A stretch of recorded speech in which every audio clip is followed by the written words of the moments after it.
Welcome to the Lesson 3 warm-up. In this video, we'll be observing a nighttime sky overlooking a desert, and this should help us a little bit while we construct our assignment painting. So, we have a photograph of a desert here.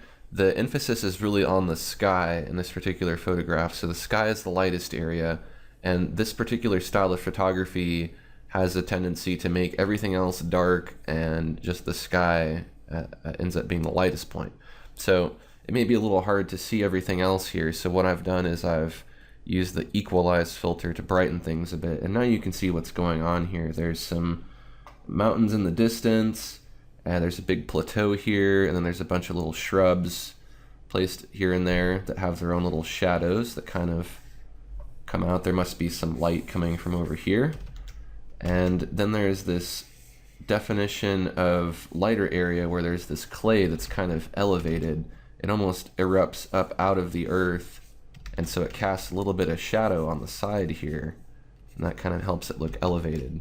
There's also a sense of there being a overall horizon right around here, but the land kind of goes above it and below it, which gives a sense of elevation. We'll play with that a little bit more, and we'll have our land really look elevated here. So this is what we're going for composition-wise. Now, to accomplish a lot of this, what we're going to do is we're going to use these image hose nozzles. So for instance, I'm going to pull up the shrubs nozzle, and for that you'll have to use an image hose brush. And this shrubs nozzle is a nozzle that I made myself. I painted all of these little individual shrubs, and so when you paint with this brush, what you get are shrubs. Now, they're of course too light for this composition, so we'll have to tint them, but you can see this works really well to put in objects really quickly. It's a lot faster than trying to draw each of these shrubs individually. We'll also be using a image hose brush for stars to help us make stars, but most of the stars will just be made using the pepper spray brush, which is just a standard brush that comes with Painter.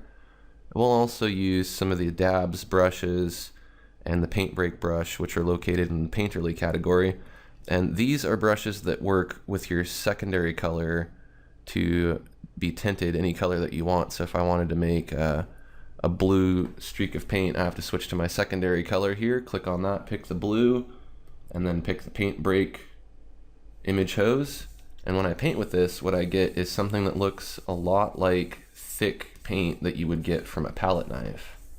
So we'll be using this a lot for rocks and stone and dirt. It's a really cool brush, but again, you always have to change your secondary color here because that's the one that controls the color of the paint.